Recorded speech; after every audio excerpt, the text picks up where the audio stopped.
Em nome do Pai que me criou, do Filho que me resgatou, do Espírito Santo que me santificou. Divina vontade, reina na minha vontade. Ó minha mãe, eu te amo e tu me amas. Dai-me um gole da vontade divina à minha alma. Me abençoa, Mãe, para que todas as minhas ações sejam feitas diante de vossos olhos maternais. Amém. Suprema Majestade, eu venho em sua divina vontade, em nome de todos, do primeiro ao último homem que existirá na terra, para dar a ti as homenagens que tendes direito, as adorações, os louvores, o amor, as reparações, por todos e por cada pecado. Vem, Senhor, na tua divina vontade. Dou-te a minha vontade humana, por meio do Imaculado Coração de Maria, que possui todos os dons e os frutos da divina vontade.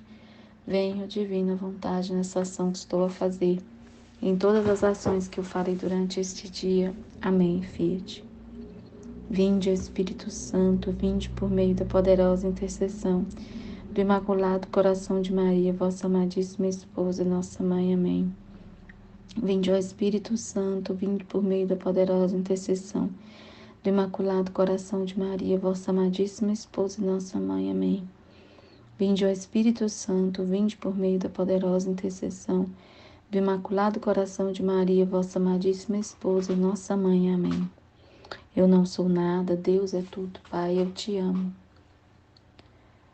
Meditação do Livro do Céu, volume 25, trecho 2. 10 de outubro de 1928.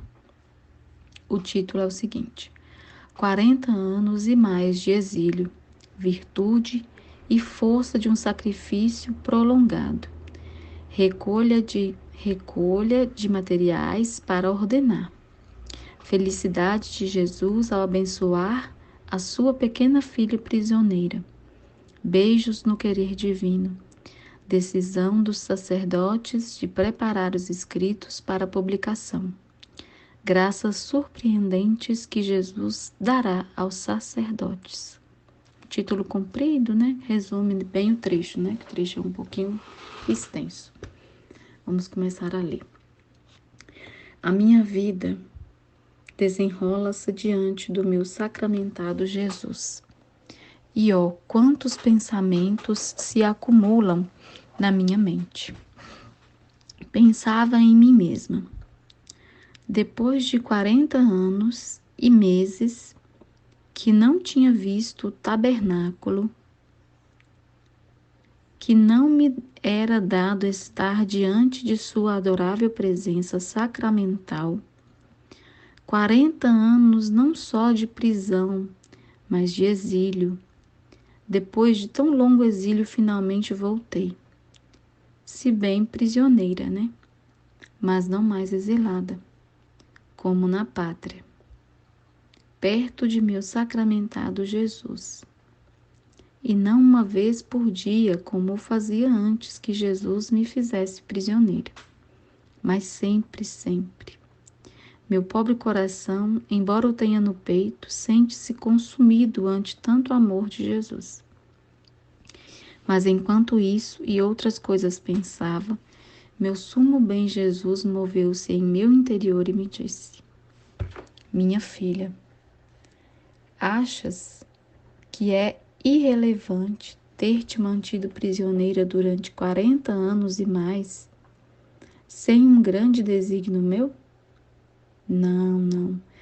Primeiro, antes de terminar de ler, eu tenho que falar o seguinte: lembrar a mim, né, a mim mesma, para entendimento e para quem estiver me ouvindo.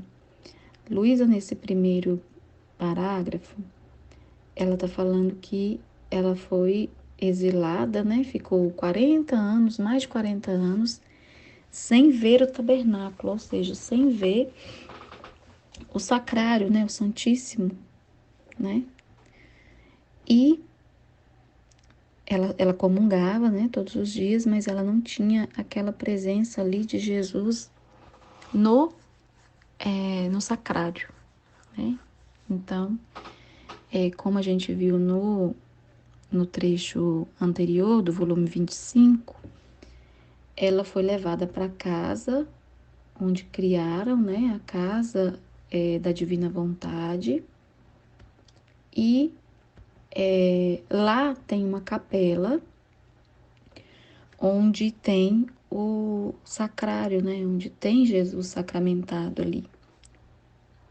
Então é por isso que ela está falando que está de volta, né, depois de 40 anos, sem poder estar diante da presença de Jesus eucarístico, apesar de receber a comunhão todos os dias e de ter o próprio Jesus consigo, né?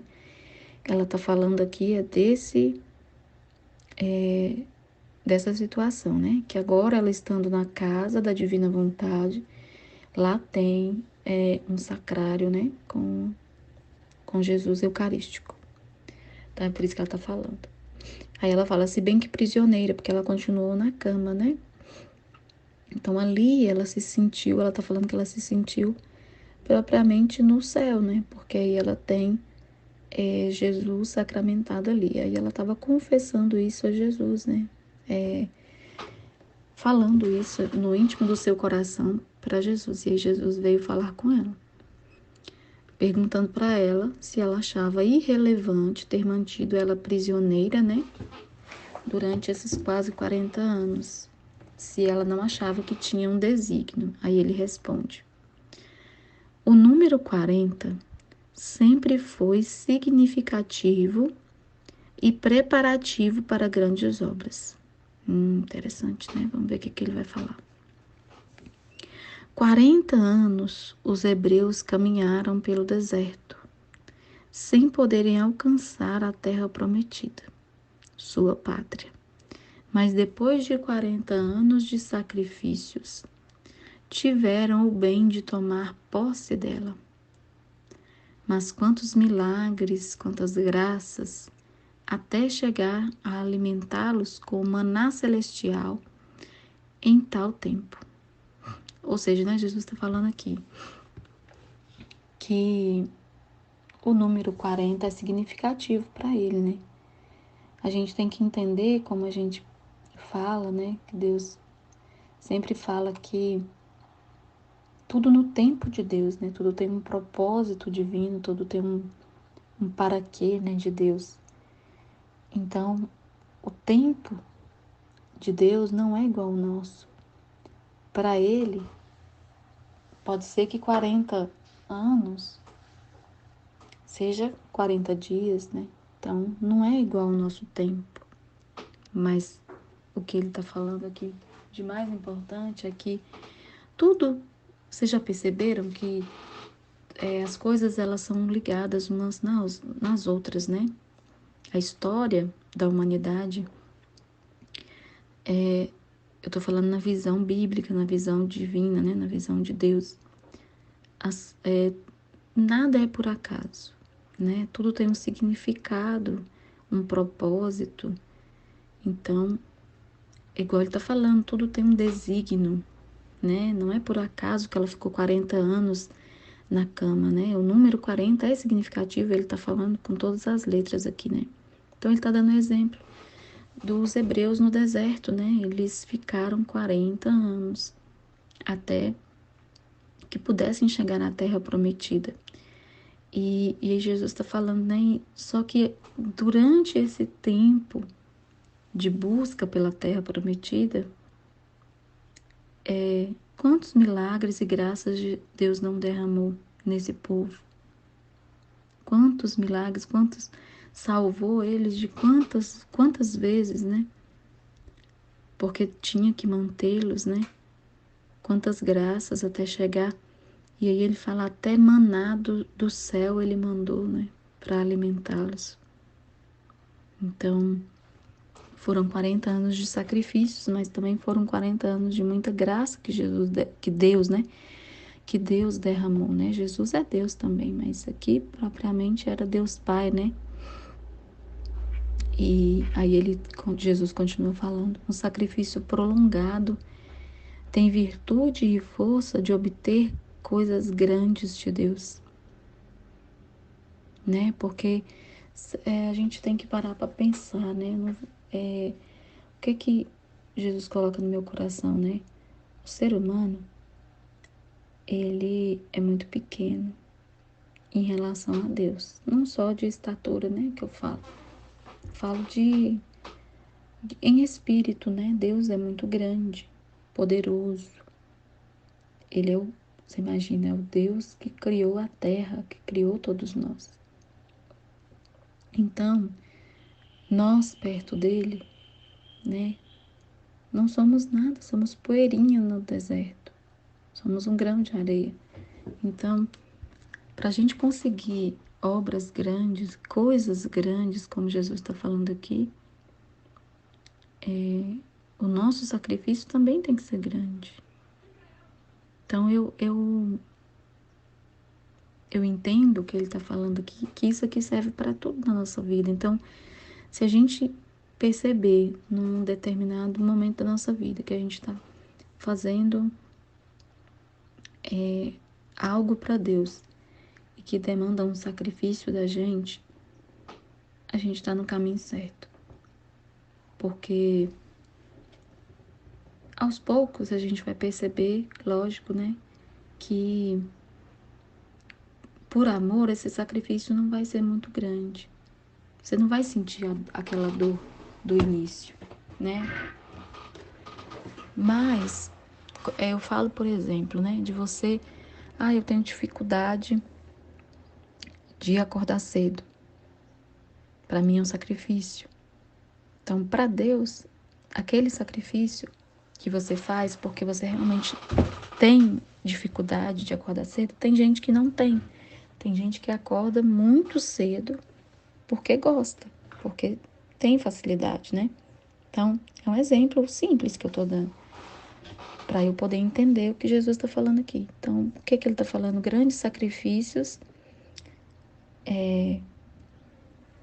trazem coisas grandes de Deus. Então, se o seu sacrifício de acordar cedo, por exemplo, é grande para você, na medida da sua pequenez, Jesus vai valorizar isso. Ele vai valorizar e vai te dar mais graças ainda para te dar forças para levantar da cama, né? E aos poucos isso vai passar a ser leve, né? Então, é um exemplo que eu tô dando e Jesus está falando aqui, né? Então, não tem como a gente querer evoluir espiritualmente e entender a cabeça de Deus sem estudo, sem sacrifício. Eu tô voltando esse ensinamento dele aqui para o nosso estudo, né? Porque é a nossa grande missão, né? Entender, ler, estudar o livro do céu, colocar em prática, ser verdadeiramente filhos da divina vontade, né? Que é pessoas que fazem a vontade de Deus pura e simples, com simplicidade, com amor, com verdade, né? Então, esse sacrifício que muitas pessoas estão fazendo, somos pessoas pequenas, como a Luísa, donas de casa, né? Profissionais, homens e mulheres simples, né? Todos nós, a gente conhece a vida de cada um. E até quem está me ouvindo aí, que não faz parte da comunidade, por, por maior que você seja profissionalmente, você é um grãozinho de areia perto de Deus, né? A gente é pequeno. E a gente faz um esforço, às vezes, de conciliar todas as nossas tarefas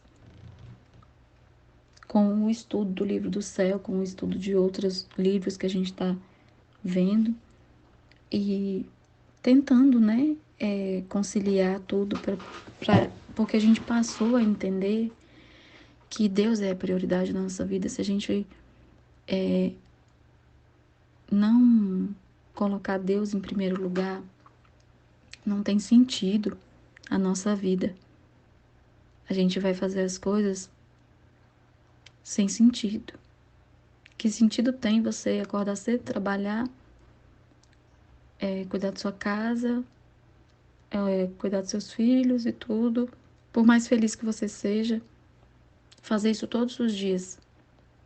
Que sentido tem isso? O sentido da nossa vida é Deus, porque Ele nos criou.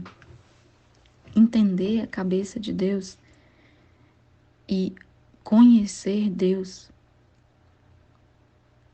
é o que faz sentido na nossa vida, porque a gente foi criado por Ele para voltar a Ele, né?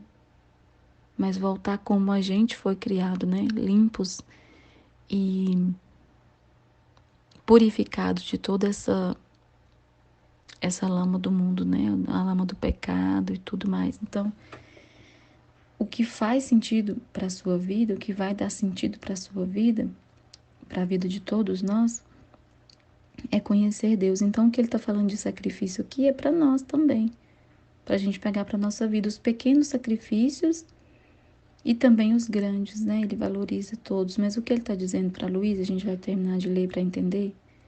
Ele falou aqui, ó, um sacrifício prolongado, porque a Luísa ficou 40 anos na cama, né? Até então aqui. Um sacrifício prolongado tem virtude e força de obter coisas grandes de Deus. Aí ele continua.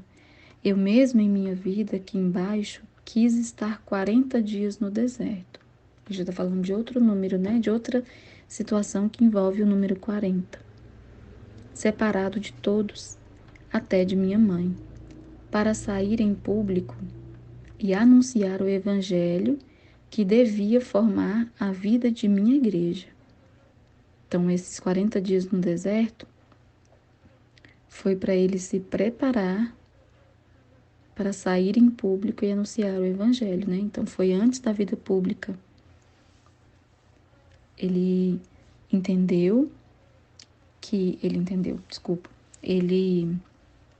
ficou esses 40 dias no deserto, longe de todos. E não é à toa que é um número 40, né? Ele mesmo fala que 40 é um número significativo para ele. 40 dias, 40 anos que os hebreus ficaram, 40 dias que ele ficou no deserto. Tudo para Deus tem um significado.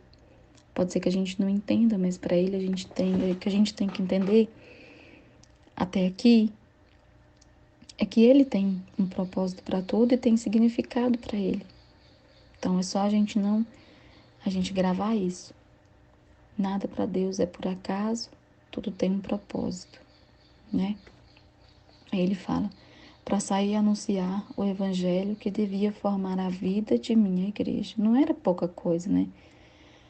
O início da vida pública de Jesus era o início da igreja, né? Porque ele veio esclarecer, como ele mesmo disse, ele não veio para trazer uma nova lei, ele veio para explicar a lei de Deus que já existia e que estava sendo deturpada pelos fariseus. Estava sendo motivo de opressão do povo e não de salvação. E aí ele veio para interpretar de forma correta como Deus quer, ele veio para fazer a vontade de Deus e preparar o início da igreja como Deus quer e não como os fariseus queriam. Então, era uma grande missão, né? Então, ele fez o grande sacrifício de ficar 40 dias sem comer e sem beber no deserto, distante de todos, inclusive da mãe dele, como ele mesmo cita aqui, e para obter a grande obra, né? Que era o início da criação da igreja. Olha, ele fala aqui, isto é o reino da redenção. 40 dias desejei permanecer ressuscitado para confirmar. Aí ele continua, né? Dando outro exemplo. Primeiro exemplo dos 40, né? 40 anos dos hebreus, 40 dias do deserto que Jesus ficou. E agora ele fala, 40 dias desejei permanecer ressuscitado para confirmar a minha ressurreição e por o selo de todos os bens da redenção. Então, depois que Jesus ressuscitou, ele ficou 40 dias ainda com os apóstolos preparando também, justamente, confirmando a ressurreição, porque, né, para que todos, não só os apóstolos, né, mas também algumas pessoas pudessem testemunhar a ressurreição verdadeira, de que realmente houve a ressurreição. Ele disse: permaneci ressuscitado para confirmar a minha ressurreição e colocar um selo de todos os bens da redenção. Confirmar, né? O selo confirma, sela todos os bens que ele trouxe através da morte e ressurreição dele, que foi a redenção de todos nós, né? Então ele está falando, confirmando com mais um exemplo, né?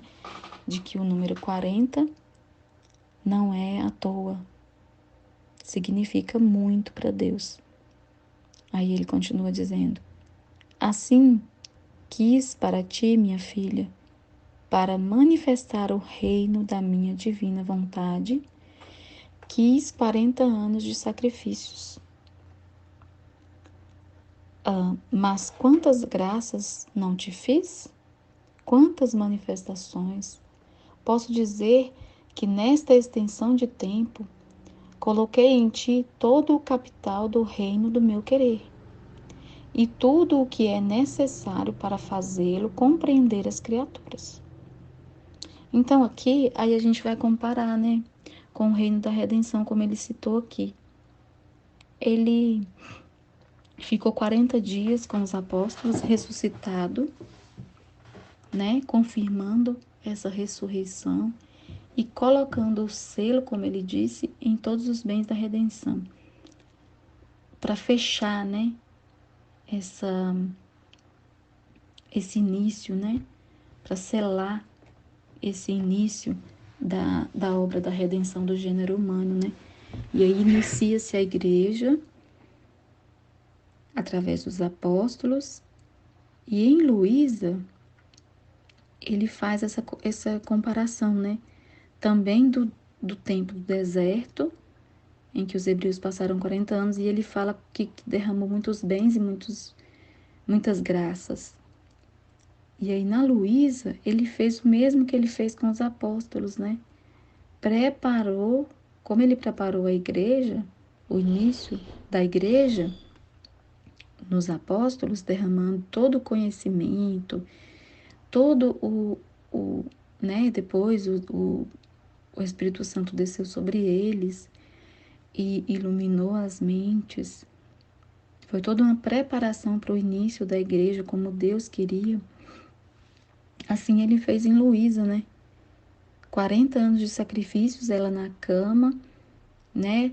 Tendo que ser acordada, né, do seu estado de petrificação pelo sacerdote, recebendo a comunhão como alimento. Muitas vezes só o alimento dela era só a comunhão. E tantos outros milagres e graças que ele derramou nela.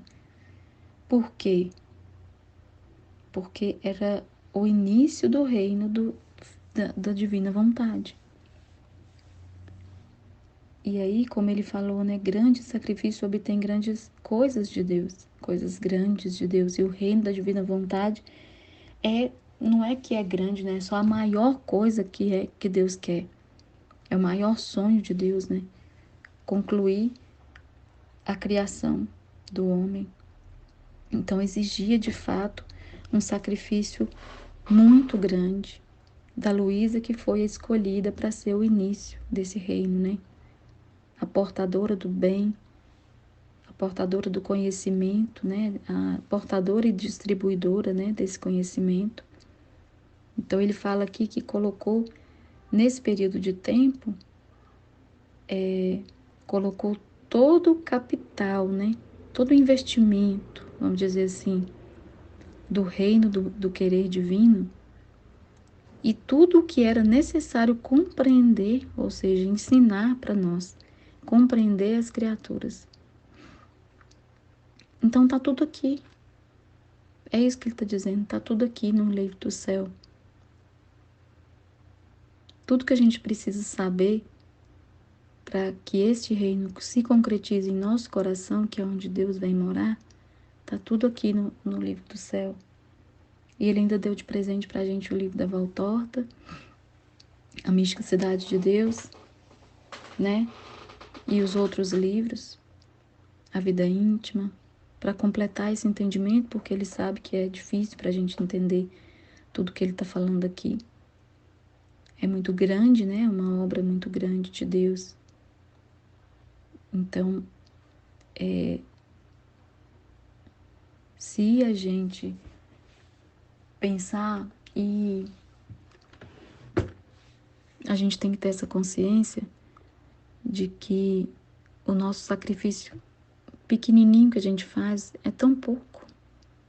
Cada vez mais a gente tem que sacrificar o que for possível e necessário para que essa... Não é só você ler o livro do céu, é isso que a gente tem que entender. Ler o livro do céu e fazer a sua partilha diária e ouvir as aulas, entender esse conteúdo, colocar ele na sua vida, colocar ele em prática, entregar a sua vontade humana e trocar pela vontade divina, não é para o seu crescimento espiritual pessoal. Não serve para isso. Serve para trazer o reino da divina vontade para os corações, porque é a grande missão que Deus deu para a gente. Ele deu a Luísa a missão de escrever e de viver primeiro isso, para deixar ela de exemplo primeiro. Ela é a portadora do dom, né? A primeira depois de Nossa Senhora, que eu digo, né? Mas nesse tempo, ela é a filhinha da divina vontade, né? E para nós, cabe a gente estudar, compreender, viver, colocar em prática esse amor divino que Deus está nos ensinando, né? Amar a Deus com amor divino e não com pensamento humano. E entender que não é só para o nosso, como eu estava dizendo, né? Não é para o nosso crescimento pessoal. É para um propósito muito maior do que a gente mesmo. Então, ele não tem que ficar retido em nós. É por isso que eu estou aqui, lendo e gravando. Lendo o livro do céu para me entender e partilhando aqui com vocês nessa conversa. Então, todos têm que fazer isso. Ler, partilhar, porque a gente colocando na internet, outras pessoas vão ler, vão ouvir, né, esse áudio, e o conhecimento sobre a divina vontade vai se expandir, como Deus quer, né? Vamos continuar lendo aqui. Assim, a tua longa prisão tem sido a arma contínua, sempre em ato de combater com o teu próprio Criador, para fazer que te manifestasse o meu reino. Então, Jesus está falando para ela, né? Que essa prisão dela no próprio corpo, sem poder levantar da cama, é uma arma contínua, uma arma de amor, né? Então, que o sacrifício, porque o sacrifício, ele é um ato de amor, né? Um ato de amor a Deus. Então,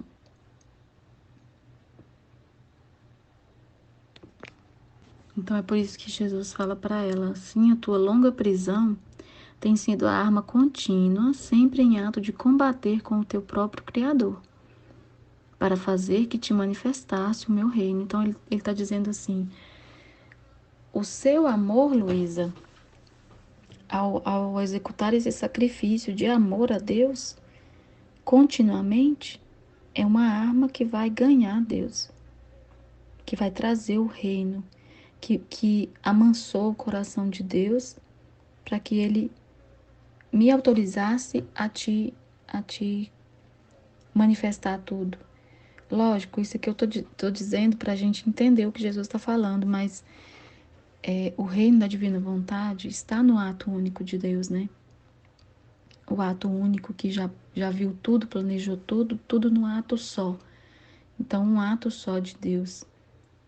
reino da criação, da redenção e santificação. Já estava previsto, já era de desejo de Deus. Mas o que ele está falando que é como Luísa, é como Nossa Senhora, né? Nossa Senhora, com todo o sacrifício dela de sua vida inteira, desde o seu nascimento, de entrega da sua vontade, ela ganhou o amor de Deus de uma maneira integral, assim, de uma maneira sem restrições, vamos dizer assim, sem reservas, sabe? Um amor sem reservas. E aí, como é dito na Bíblia, né, que se antecipou a vinda do Cristo por causa dela.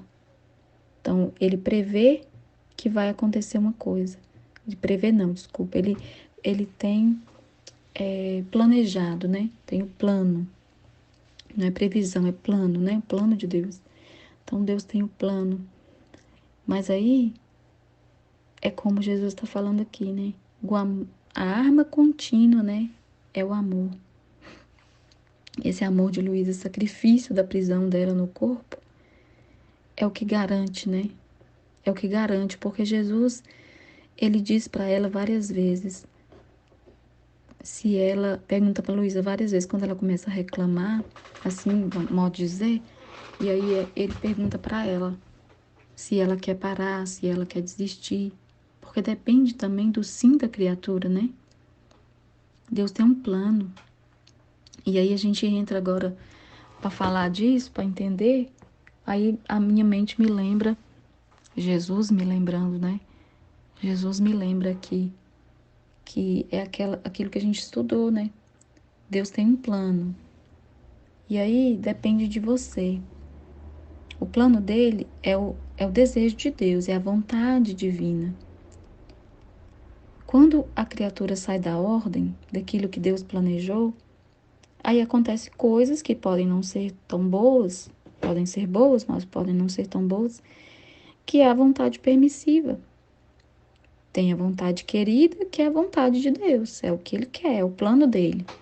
Se você não corresponde, a gente vai estar submetido à justiça, que é a vontade permissiva, né? Porque aí ele permite coisas que podem acontecer, né? Então, Luísa estava naquela prisão prolongada ali como garantia, né? Como penhor de amor. Era a arma que ela usava, né? Como Jesus está falando aqui, que nem ela tinha consciência, ele está falando isso para ela aqui agora, que prendia o amor de Deus, mantinha o amor de Deus, o plano de Deus, de derramar sobre ela, manifestar o reino, né? Como ele está falando aqui. Então, a frase que ele disse para ela, de tudo isso que eu disse aqui, assim a tua longa prisão tem sido a arma contínua, sempre em ato de combater com seu próprio Criador, para fazer que te manifestasse o teu reino. Aí ele continua dizendo assim: agora tu deves saber que tudo o que te manifestei, que manifestei a tua alma, as graças que te fiz, as tantas verdades que escreveste acerca da minha divina vontade, suas penas e tudo o que tem feito, não foi outra coisa que uma compilação de material para edificar. E agora é necessário ordená-los e pôr tudo em ordem. Então, ele está falando aqui que tudo o que ela fez foi compilar material, tudo que ela passou e ela escrevia, né? Tudo o que acontecia entre ela e Jesus, todas as conversas, todas as penas que ela sofria, as tentações que Jesus permitiu no início, né? Que o demônio tentou Luísa no início, lá do volume 1, eu acho, no volume 2. Tudo ele está falando, resumiu para ela. Tudo que você escreveu, tudo que você fez, Luísa, todas as graças que eu te dei, que você manifestou, que você escreveu, tudo que você sofreu, não foi outra coisa que a compilação de material para edificar. Então, o que é o material, né? É esse material que a gente está estudando, né? que foi compilado e ordenado, impresso. Ele falou, não foi outra coisa que compilação de material para edificar, e agora é necessário ordená-los e colocá-los em ordem. Colocar tudo em ordem. E assim como não te deixei sozinha em reunir as coisas necessárias que devem servir o meu reino, mas sim que estive sempre contigo, assim não te deixarei sozinha para colocá-las em ordem e fazer ver o grande edifício que por tantos anos tenho preparado junto contigo. Por isso nosso sacrifício e trabalho não terminou. Devemos seguir adiante até que esteja terminada a obra, né? Porque aí agora que ia começar, pelo título a gente entende, né, o que Jesus está falando, que era preciso agora ordenar os escritos que ele já estava preparando para que fosse autorizada a sua impressão, né? E assim ele fala que não te deixou sozinha em todo esse processo, né? Ele sempre esteve com ela, ao lado dela, né? Eles faziam tudo juntos, né? Jesus sempre com ela, segurando ela. Eu até achei tão bonito de ontem que eu meditei, que Jesus fala para Luísa assim: não tema, eu estou aqui com você. E quando você sentir medo, de dentro de você eu vou segurar a sua mão, você saberá que sou eu.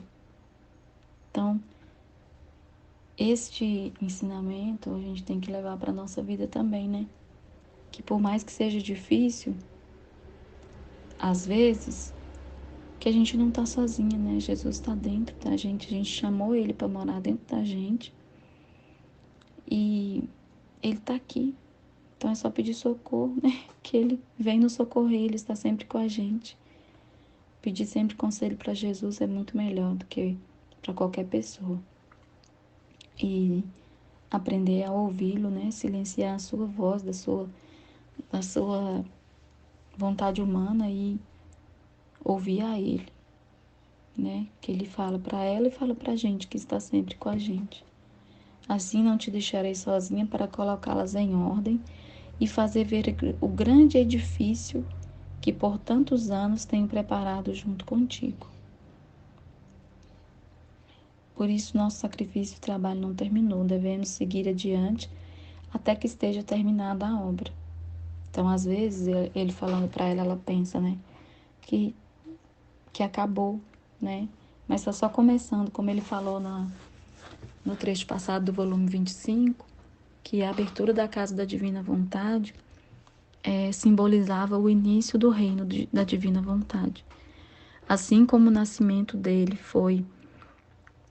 simbolizou o início do reino da redenção do gênero humano, que a abertura dessa Casa da Divina Vontade marcava o início da obra, né? O início do reino da Divina Vontade. E ele fala para ela aqui, né, que até ficar tudo organizado, ele não iria terminar o trabalho dela. Ela ainda teria trabalho pela frente, né? Até que esteja terminada toda a obra, né? Aí ele fala: depois, estando perto do meu sacramentado Jesus, né, provavelmente, né, que ela fala, de fato diante do sacrário. Cada manhã se dá a bênção com o Santíssimo. E enquanto rezava, meu doce Jesus, que me abençoava, movendo-se em meu interior, me disse: minha filha, de todo o coração te abençoo, mas bem que abençoo a minha mesma vontade em ti.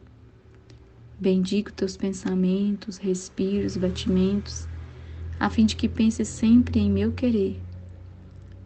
O respires continuamente e seja teu pulsar só minha vida. E por amor teu bendigo a todas as vontades humanas, a fim de que se disponham a receber a vida de meu querer eterno. Então, essa bênção que ele está dando para Luísa Ele dá pra gente também, a gente tem que querer, a gente tem que pedir, né? A gente tem que pedir que Ele purifique todos os nossos pensamentos, né? A gente entrega, mas a luta contra a vontade humana é diária, né?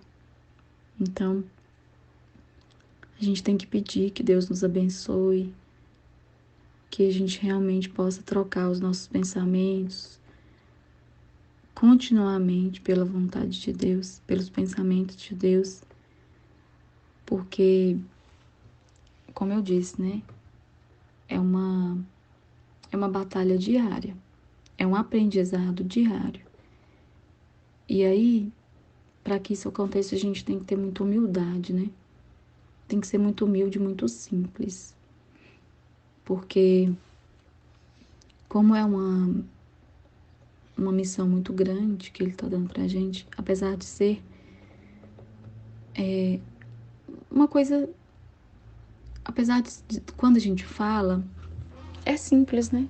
É você trocar a sua vontade humana pela vontade divina, mas é um aprendizado. A gente tem que aprender a fazer isso. E a gente só vai aprender lendo, conhecendo a Jesus, para saber qual que é a vontade dele. A base do catecismo, dos mandamentos, isso a gente já tem, né? É sempre bom relembrar, mas a gente já tem. Como filhos de Deus, batizados, crismados, casados ou não, a gente já tem uma base de conhecimento do que Deus quer. Mas a fundo, a gente só vai conhecer a Deus se a gente buscar esse conhecimento, que é o livro do céu, como ele mesmo disse, né? Que tá tudo aqui. Ele disse que deu tudo o que a gente precisava para conhecer o querer divino. Então é buscar absorver esse conhecimento. E aí, eu vou aqui Jesus me lembrando de falar de novo da aula de ontem, que falou sobre como o Espírito Santo age na nossa mente. Ele vai te iluminar o conhecimento que você já tem, né? Como que ele vai te ajudar se você está vazia do conhecimento de Deus? Não tem como, né? Então, o Espírito Santo vem, ele te ilumina, ele te guia, mas ele não pode fazer o trabalho sozinho se você está vazia de Deus. Você tem que se encher de Deus, se encher de conhecimento de Deus, né?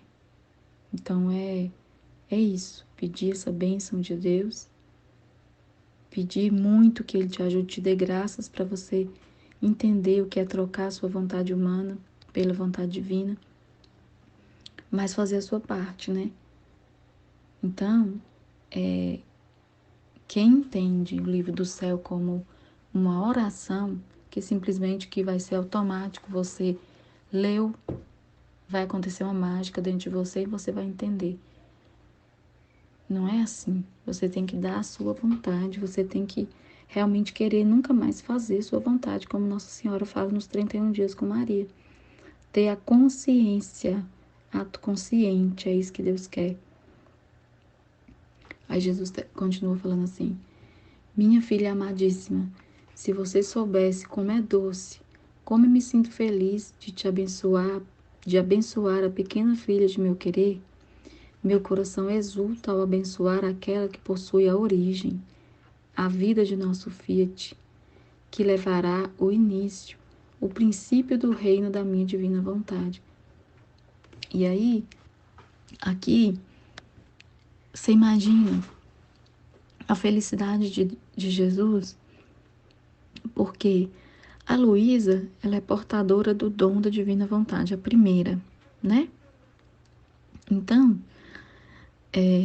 ela está sendo comparada aqui com o próprio Jesus e Nossa Senhora, que foram os únicos que tiveram antes dela o dom da divina vontade. Então, realmente é de Jesus ficar com o coração cheio de alegria, né? Porque ele está se vendo nela, vendo Nossa Senhora nela, né? Então, é realmente muito grande, né? É o princípio, como ele foi o princípio da redenção, como ele executou essa obra da redenção através dele mesmo. A Luísa vai iniciar, né? Vai levar o início, como ele fala aqui, né? A vida do Fiat levará o início, o princípio do reino. Então, imagina, é muito grande, né? De deixar o coração de Deus realmente muito exaltado, né? Porque é uma pessoa que é um nada, né? Luísa não era nada. A Luísa era uma leiga, dona de casa. Quando ele iniciou esse trabalho nela, ela era jovem ainda, né? Mas mais jovem, né? Porque ela ficou 60 anos, se eu não me engano,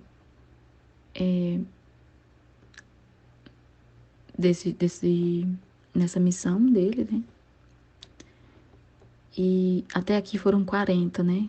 Ela tá no volume 25, ela escreveu 36. Então foram muitos anos. E ela não era ninguém, assim, humanamente falando, né? Ela não era uma doutora, ela não era uma escritora, ela não era nada. E por isso mesmo, né? Porque os humildes, né? Os humildes que Deus escolhe para grandes missões, né? Aí ela fala, ele continua dizendo, Jesus continua dizendo: e enquanto eu te abençoo, derramo em ti o orvalho benéfico da luz do meu querer divino. A gente fala tanto em orvalho benéfico, né?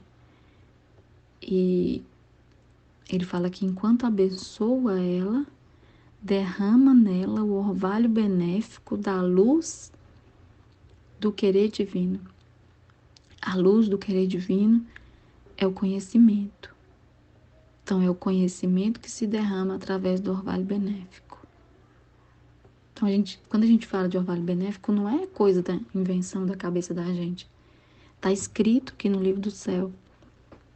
Jesus é que disse. Aí ele fala para ela assim, que te adornando toda, né? Derrama em ti o orvalho benéfico da luz do meu querer divino, que te adornando toda, te fará parecer mais bela aos meus olhos sacramentais. E aqui, Jesus está me dizendo o seguinte: tá vendo como a gente vai ficar belo recebendo os orvalhos benéficos do livro do céu, o conhecimento direto do livro do céu, né, que a gente está lendo ele diretamente? A gente vai ficar belo diante de Deus. Perante as outras pessoas, a gente continua sendo a mesma pessoa, né? A gente vai ser belo diante de Deus. Lógico que algumas mudanças as pessoas vão percebendo, né? E aos poucos a gente vai abrindo mais o que a gente está vivendo, né? Então, como as pessoas falam, né, de espiritualidade. Então, aos poucos a gente vai abrindo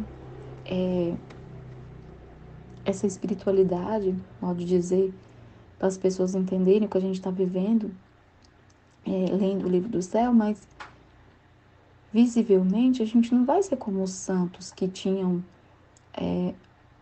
todos os olhares voltados para ele, porque faziam coisas extraordinárias, né? Levitavam, faziam coisas extraordinárias visíveis, né?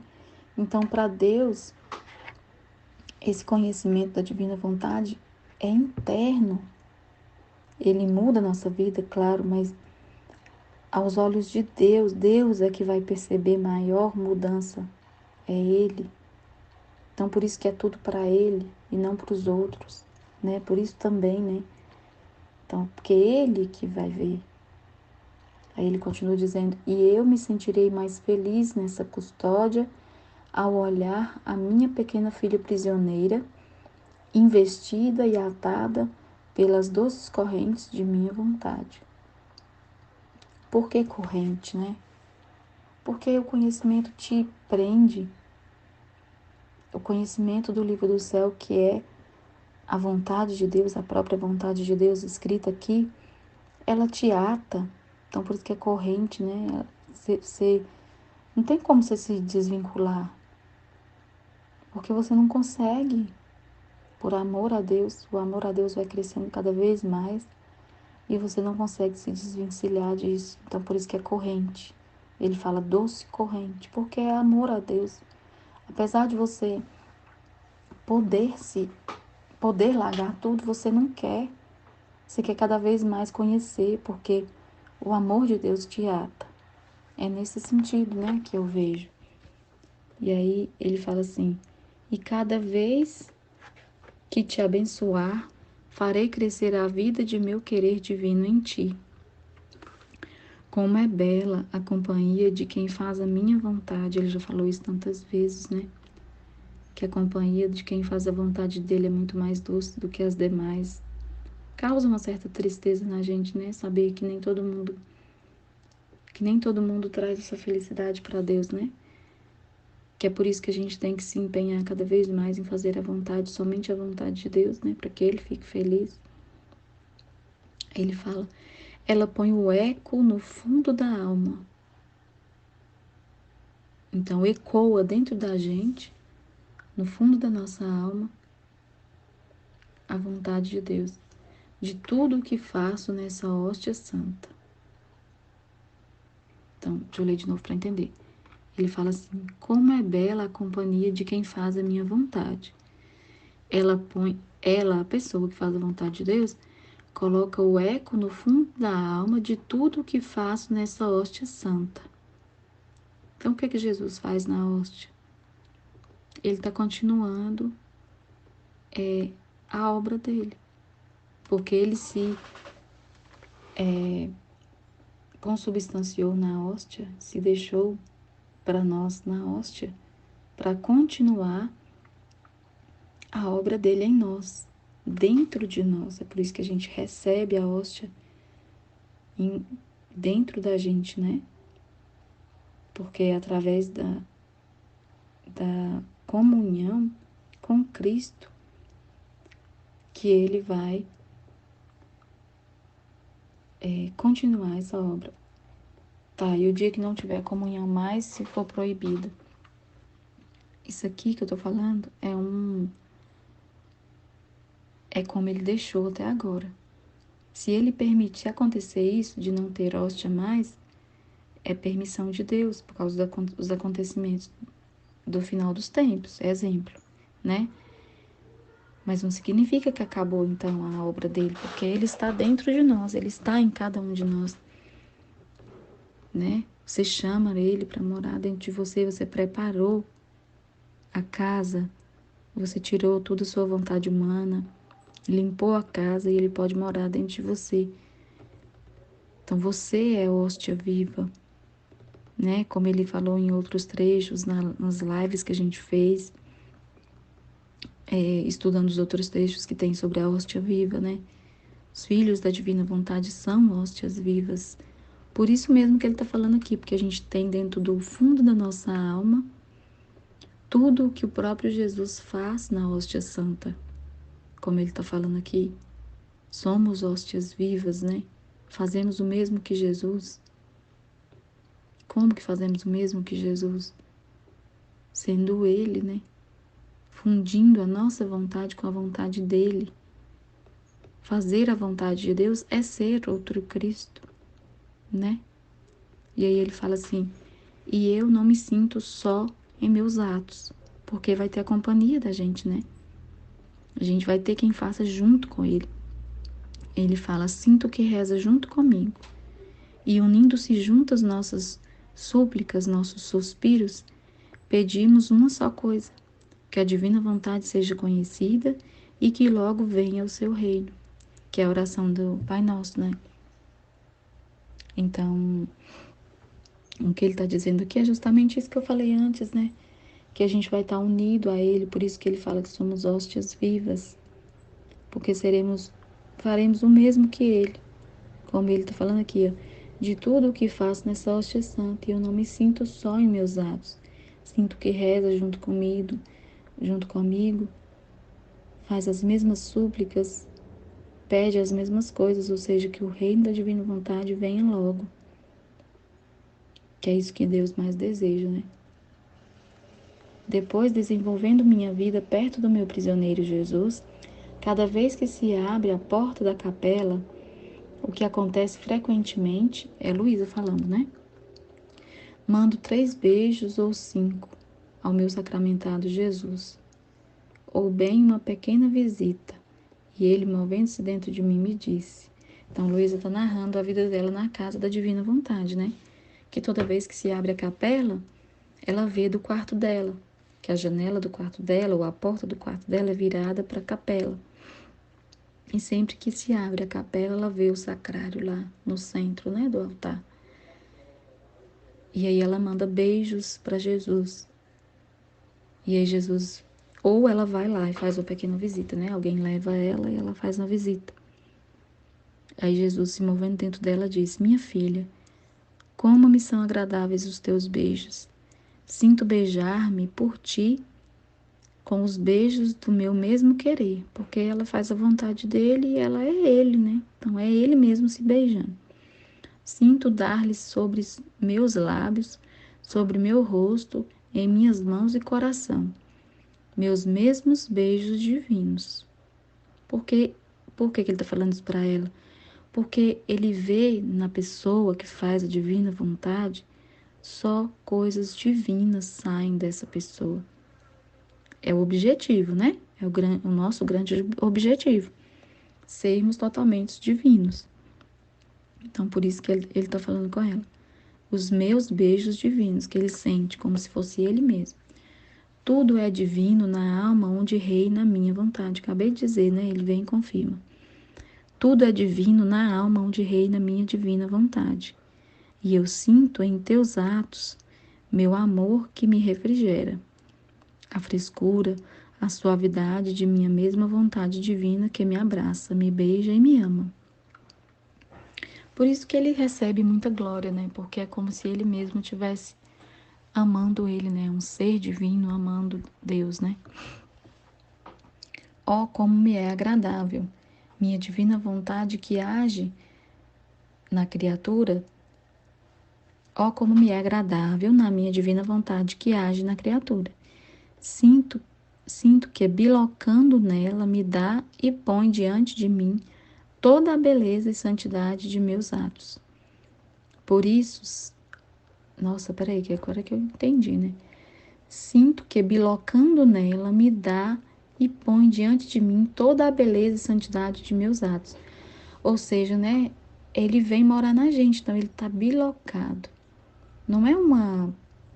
Quando a gente fala que Jesus vem morar na gente, não é um modo de falar. Ele está acabando de dizer aqui que ele biloca, ele vem morar em você, né? Então, quando você está totalmente fundido com a vontade de Deus, que você não é mais a mesma pessoa, a mesma vontade humana reinante, que você só é divina vontade pura, pura, pura, Jesus biloca, ele que faz as coisas, não é você. Por isso que as meninas falam, né, que a Aline fala, que quando ela fala, é Jesus falando, ela ouve, né, ela sente o próprio Jesus, né, é ele fazendo nela os atos, que é o que ele está falando, né, que ele biloca e ele mesmo faz os atos. É confirmação nesse trecho aqui, maravilhoso, de tudo que a gente já falou. Aí ele continua assim: agora passo a dizer que meu doce Jesus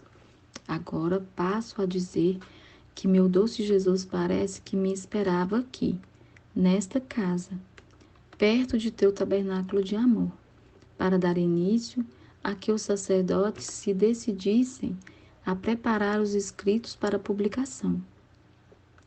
E enquanto se aconselhavam entre eles o modo como fazê-lo, liam os 9 excessos de Jesus, lia os 9 excessos que Jesus teve na encarnação, excessos de amor, né? Que estão narrados no primeiro volume de meus escritos. Então, eu lembrei também agora de novo do volume 25, trecho 1, né? Que a gente leu da outra vez. Porque lá ele fala que com a abertura da casa, como eu já disse, era o início do reino, né? Então, é como ele mesmo disse no início do trecho, tudo tem um propósito, né? Então, ele deixou que tudo acontecesse, né? Como que eu posso dizer assim, o que eu estou entendendo? Que tudo tem um propósito. Então, ele falou que no início, no trecho passado, que o início da obra do reino da divina vontade era a abertura dessa casa. Um início simbólico, vamos dizer assim, né? Tudo que tem um início tem que ter um marco, vamos dizer assim, né? Um início, um marco inicial. E aí Luísa estava entendendo isso também, que ela falou, parece que tinha que estar nessa casa para despertar o interesse dos sacerdotes de preparar os escritos para publicação. Mas tudo é desígnio de Deus. Tudo é no tempo que Jesus planejou, né? Então ele previu tudo, né? Ele já sabia, ele conhece os corações, né? Então tudo foi planejado cuidadosamente por Deus. E aí até então os sacerdotes não estavam, né, com aquele interesse de levar os escritos à publicação. E aí eu vejo que às vezes a gente pergunta, mas por que foram tantos livros, né? Porque apesar de que essa resposta é simples, né? Porque é uma obra que Jesus quer fazer, que Deus quer fazer, muito grande. Então é como ele disse, né? Leva tempo para se preparar uma obra grande dessa. Precisa de um sacrifício prolongado, como de Luísa, né? E ao mesmo tempo a gente para pensar assim, é preciso que os sacerdotes conhecessem bastante a fundo, né? Então aqui ela está no volume 25, eles já tinham conhecimento de bastante coisa, né? Então eles entenderam, né? Até que enfim, né? Que tinham que publicar, que era coisa verdadeira, vindo de Deus, né?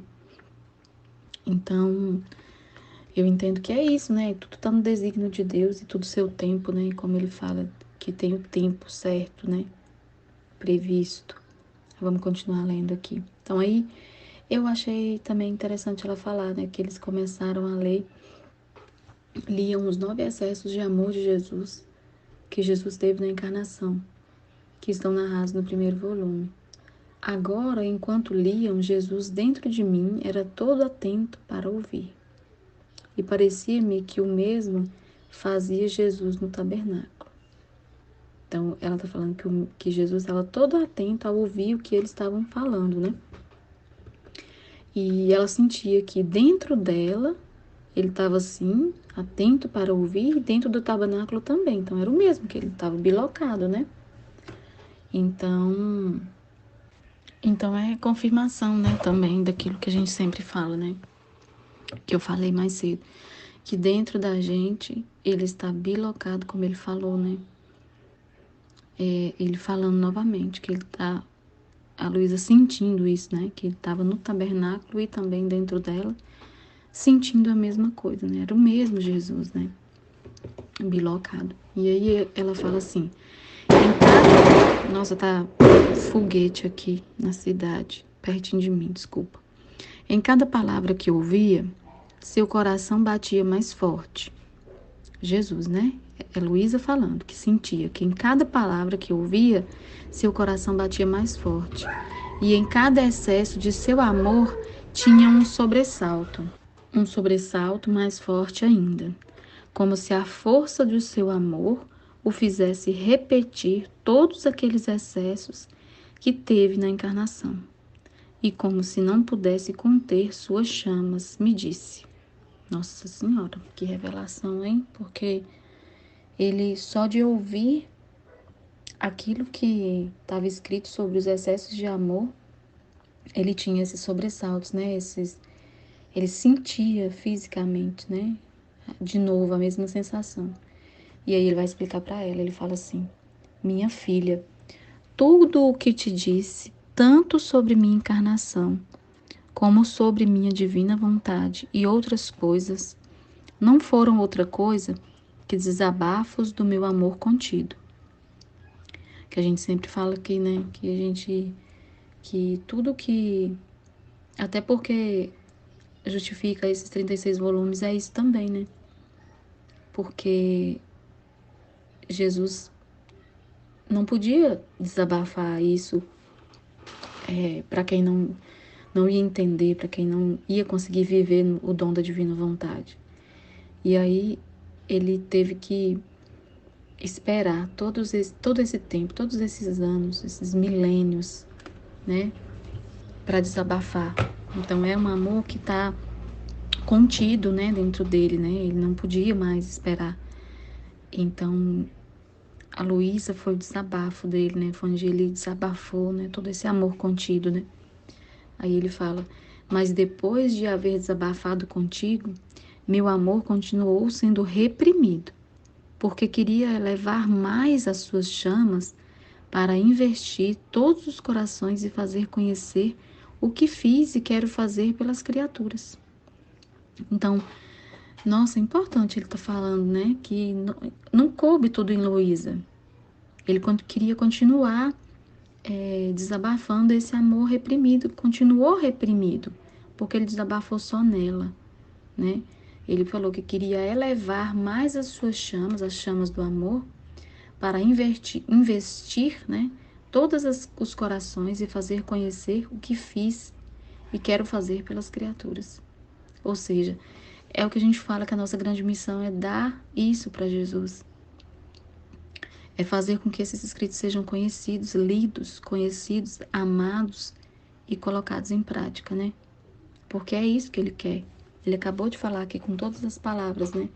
Ó, vou ler de novo. Minha filha, tudo o que disse, tanto sobre a minha encarnação, como sobre a minha divina vontade e outras coisas, não foram outra coisa que desabafos do meu amor contigo. Mas depois de haver desabafado contigo, meu amor continuou sendo reprimido, porque queria elevar mais as suas chamas para investir todos os corações e fazer conhecer o que fiz e quero fazer pelas criaturas. Então, ele quer que essas verdades sejam conhecidas e amadas, né? Para o nosso bem, né? Nosso bem, porque é aí que ele vai terminar a obra da criação, né? Aí ele continua falando assim: e como tudo o que te disse está no anonimato, ou seja, né, não foi publicado ainda, e até aquele momento não tinha sido publicado, eu sinto uma opressão sobre o meu coração, que me comprime e impede que as minhas chamas se elevem e façam o seu caminho. Nossa, então, muito sério, né? O fato dos padres não estarem, não se decidirem publicar e fechar esses escritos até aquele momento, estavam comprimindo o coração de Jesus, né? Então muita gente fala assim, mas Jesus não sofre, né? Ele é Deus. Olha aqui o sofrimento de Jesus, né? Ele sofre. Ele sofre por nós, né? Porque ele sabe que esses escritos é quando ele vai terminar a obra da criação, né? Então, são chamas de amor que ele quer levar ao máximo, né?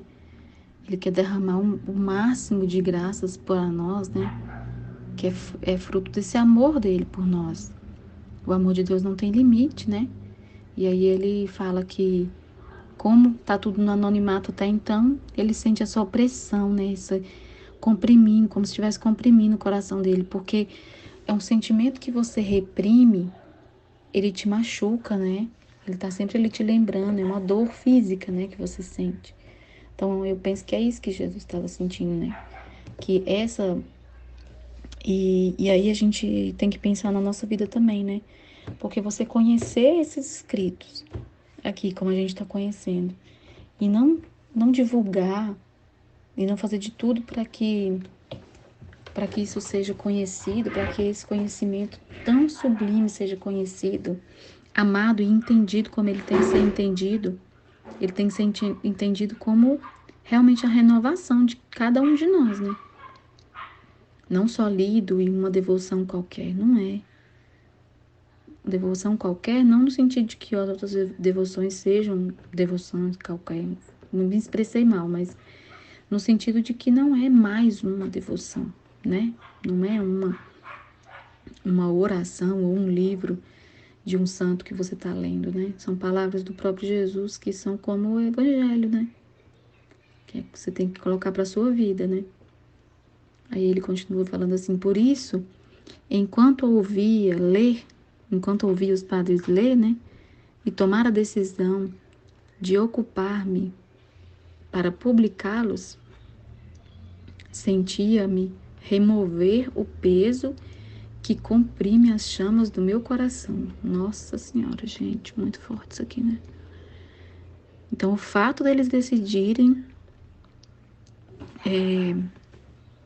publicar os escritos da Luísa retirou o peso do coração de Jesus, né? Que comprimia as chamas de amor, né? Aí ele deu vazão a esse amor quando foi publicado, né? Aliviou o coração de Deus, né? Porque aí muita gente está tendo acesso a esse livro. Muita gente, muita gente. Cada vez mais pessoas estão ouvindo os vídeos, o nosso canal tem aumentado as pessoas interessadas, e aí isso é fruto também do Orvalho Benéfico, né? Quanto mais vídeos falando sobre o Livro do Céu, sobre a Luísa Picarreta, mais o Orvalho Benéfico nos corações vão sendo colocados, e a pessoa vai se interessando e vê o vídeo e abre e gosta, né? E Jesus chama a pessoa. Então, é a partir da divulgação que aconteceu tudo isso, né? Então, só dele ouvir falar, o coração dele se sentiu aliviado por ver que seria publicado. É muito amor, né, gente? Muito amor. E aí ele falava assim, ó: por isso, ao ver ler, tomar a decisão de ocupá-lo, sentia remover o peso que comprime as chamas do meu coração. Por isso, batia muito forte e exultava e fazia-te sentir a repetição de todos aqueles excessos de amor. Ou seja, ele sentiu tudo novamente. Tudo que eles estavam lendo, ele sentia novamente. Muito mais que o que eu faço uma vez, o repito sempre. Como ele fala, né, que lá na hóstia ele repete. Ele está sempre repetindo a paixão, né? Que ele deixou para continuar a obra, né? Ele está repetindo a paixão cada vez que a gente comunga, né? Ele fala, né, que ele tem um modo de agir sempre mesmo, né? Então, muito lindo esse jeito de Jesus, nossa. Aí ele fala: meu amor reprimido é uma pena para mim das maiores. O meu amor reprimido é uma pena para mim das maiores, que me torna taciturno, ou seja, triste. Taciturno e triste. Eu pensei que taciturno era triste. Ele veio falar que tá taciturno e triste. Taciturno, acho que pensativo, né? Porque não tenho vida minhas primeiras chamas. Porque não tendo vida minhas primeiras chamas, não posso tirar fora as outras, que me devoram e me consomem. É a lógica, né? Porque se não tirar a primeira, aquele que impede a saída das demais, como que vai sair as outras chamas, né? Então, é como um fogo que está preso dentro de um pote lá de ferro, né? Se tirar a tampa, vai sair todo o fogo, né?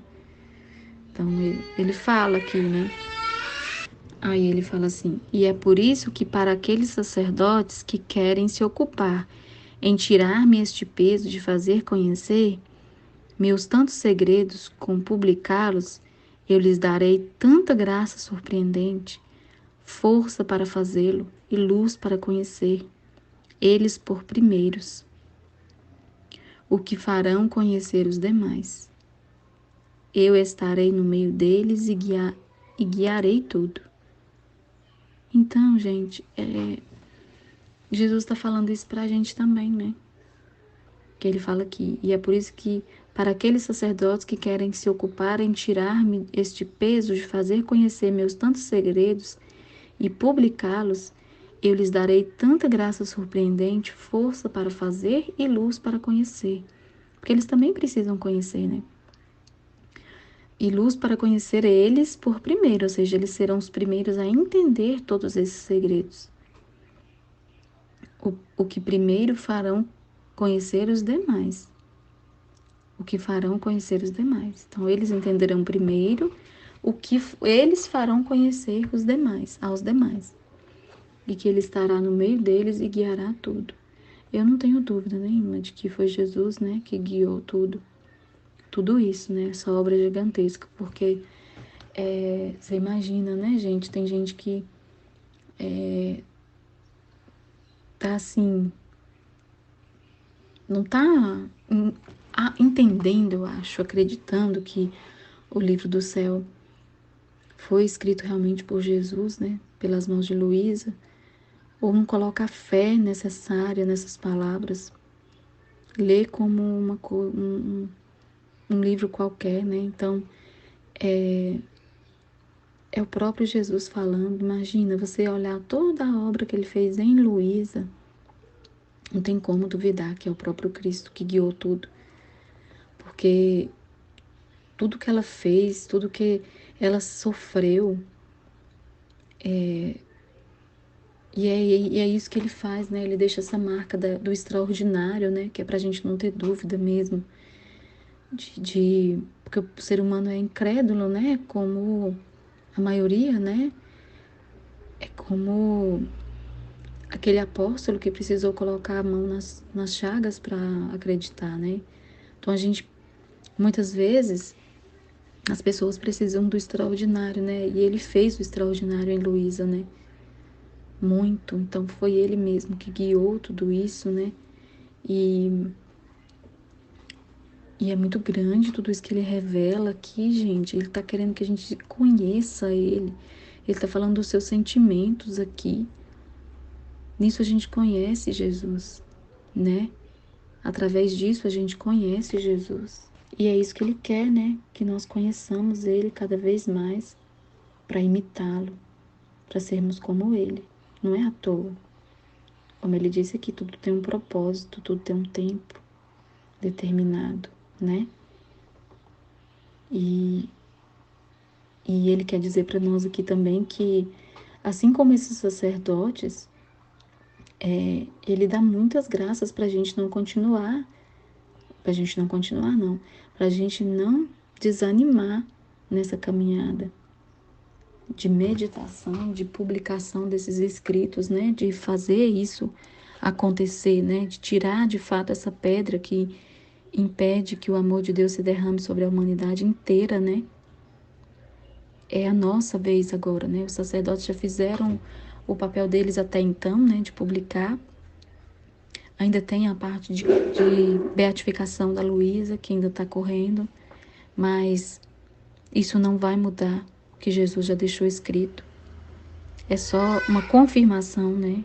A beatificação dela. E vai acontecer no tempo de Deus.